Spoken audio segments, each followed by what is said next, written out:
మూడిటి చేత ప్రతి క్షణం నొక్కబడుతూ ఉంటాడు. ఏమా మూడు?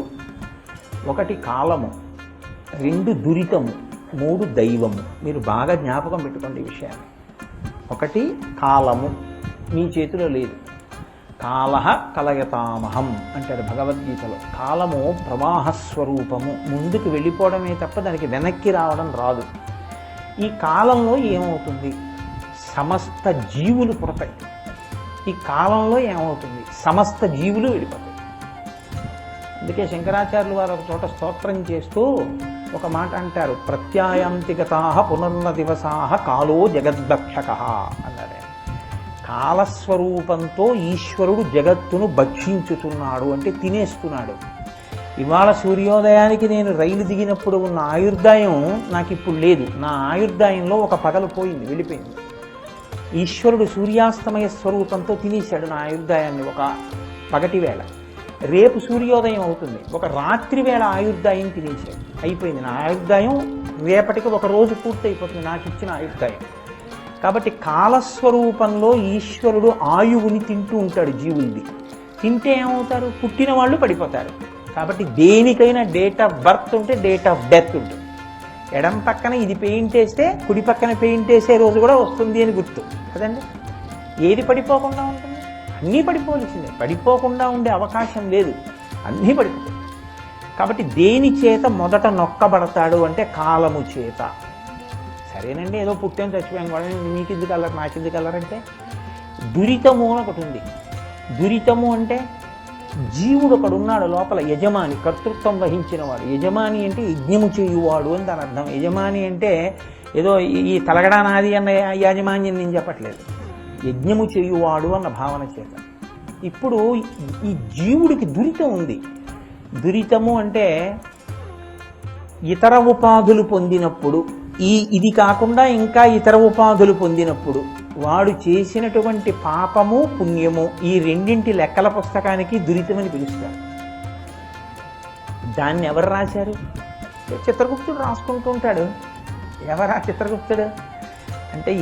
చేసిందే పట్టుకుంటాడు అనుకోకండి, మనసుతో చేసింది కూడా పట్టుకుంటాడు. మనసుతో చేసింది కూడా పట్టుకోవాలంటే చిత్రంగా కూర్చుని గుప్తంగా రాసేవాడు ఎవడో ఆయనే చిత్రగుప్తుడు. ఆ అకౌంట్స్ మీకు నాకు ఎవరికి తెలియదు ఏం రాస్తున్నాడు. ఇక్కడే కూర్చొని రాస్తుంటాడు ఆయన. కాబట్టి ఈశ్వరుడే చిత్రగుప్తుడు అంటేను. అందుకే చిత్రగుప్తుడికి కాంచీపురంలో దేవాలయం ఉంది.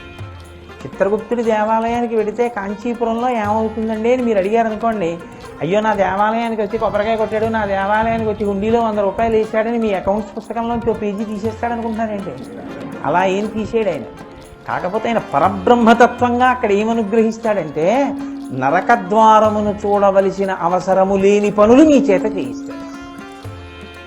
అలా చేయించగలిగిన శక్తిగా, బుద్ధి ప్రచోదన శక్తిగా ఉంటాడు. కాబట్టి కాంచీపురంలో ఆయనకి చిత్రగుప్తుడికి దేవాలయం వచ్చింది. మనం వెళ్ళినప్పుడు మేము దర్శనం చేసుకొచ్చాం కూడా.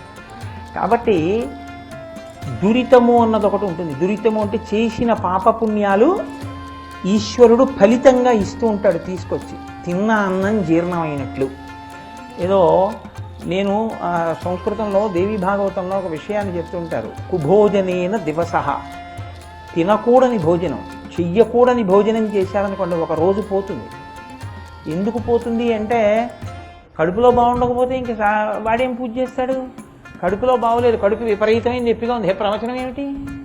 గుడి ఏమిటి, గోపురం ఏమిటి, పడుకోవడం ఎక్కడ ఏ మంత్రం మీదను? కుభోజనేన దివసః. అందుకని ఒక రోజుని పాడు చేసేస్తుంది భోజనం.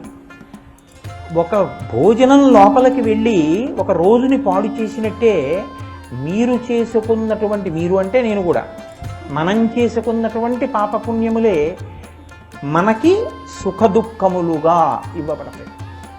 చాలా సంతోషంగా ఉందంటే ఏం బాగులేదంటే, ఏడవడం సంతోషించడం, ఈ రెండిటికీ కారణం ఏమిటంటే చేసిన పాపపుణ్యములు సుఖదుఖములుగా వస్తుంటాయి. అయితే బాగుందండి, ఇచ్చేవాడు ఉండాలిగా. ఇవి గుర్తుపెట్టుకుని అబ్బాయి ఇప్పుడు అనుభవించని ఇచ్చేవాడు ఎవరు? వాడే ఈశ్వరుడు. ఈ మూడిటి మీద అదుపు లేనివాడు జీవుడు. ఈ మూడిటి మీద అదుపు ఆయనకి ఏమన్నా? కాలాన్ని ఆపగలవా? చాలా బాగుందండి ఇవాళ ఇలా ఉంచేసుకుంటాం మేము, డేట్ మార్చుకుంటే ఏం ఆగదు, అది వెళ్ళిపోతుంది. దురితము నీ చేసింది ఏమైనా ఉంటే ఎవరైనా కొంచెం కొట్టేస్తారు ఏంటంటే ఎర్రసిరాతో, లేకపోతే ఆ రికార్డులు పాడైపోవడం అలా ఏముండదా అంటే అలా ఏమి ఉండద్దని. దురితము పోదు. దైవము తెలుసుకోకుండా ఉండగలిగినటువంటి అమాయకత్వము ఆయన యందు భాషించదు. అంటే ఆయన సమగ్రత్వము చెడదు. ఏకకాలమునందు అన్ని ప్రాణులు ఏం చేస్తున్నాయో ఆయన తెలుసుకుంటూ ఉంటాడు. ఇప్పుడు ఈ మూడిటి మధ్యలో నలుగుతూ ఉంటాడు మనిషి. ఈ నలుగుడు పడడంలోనే విఘ్నమని వస్తుంది.